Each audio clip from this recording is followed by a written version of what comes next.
Arpenter les rues d'Évreux avec Marilène, c'est l'assurance d'une balade à travers le temps. Inlassablement, elle dessine la ville qu'il a vue naître en 1936. Ses derniers travaux concernent Évreux après-guerre, juste avant la reconstruction. Elle se souvient des baraquements omniprésents. Marilène, pourquoi vous avez eu envie de dessiner tous ces baraquements qu'il y avait à Évreux après-guerre? Parce que c'est une période qui, je trouve, a été escamotée entre la destruction d'Évreux et la reconstruction d'Évreux. On en parle de temps en temps, mais par contre, il n'y a pas de documents à part 3, 4, 5 photos à tout casser. Donc, ça m'est venu sur le tard et j'ai voulu reparler de cette période 10-15 ans. C'est pas rien quand on est jeune. Je n'ai connu Évreux qu'avec des baraquements. Et ces baraquements, il en reste une quinzaine, à Navarre, à Saint-Michel. Marilène s'en est inspirée pour les réinstaller dans ses dessins, au gré des rues de la cité.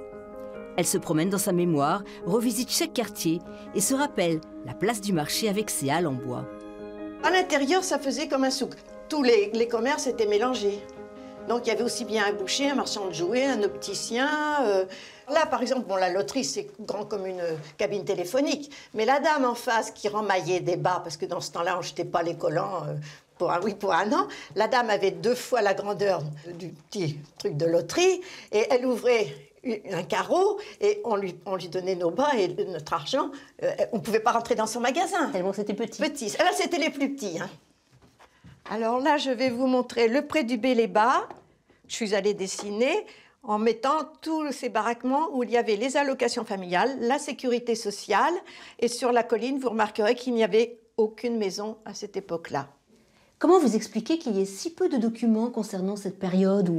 Bon, d'abord, on prenait très peu de photos à l'époque, mais les gens, je pense, n'avaient pas envie de garder ce souvenir qui n'était pas des plus agréables. Ils n'avaient qu'une idée, c'est d'habiter dans des maisons à nouveau en dur, en briques, et nouvellement construites. Des photos, Marilène en possède tout de même quelques-unes, prises par son père au lendemain de la guerre. Alors là, on voit le chaos, le bombardement en 1940.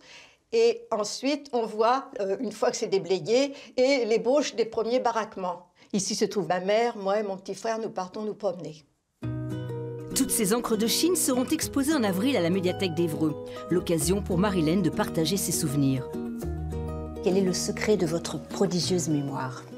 Bon, d'abord, c'est une mémoire visuelle, puis bon, je crois que je tiens ça tout bonnement de ma mère et de ma grand-mère, qui étaient comme ça, jusqu'à l'âge de 90 ans. Donc j'ai encore 10 ans devant moi.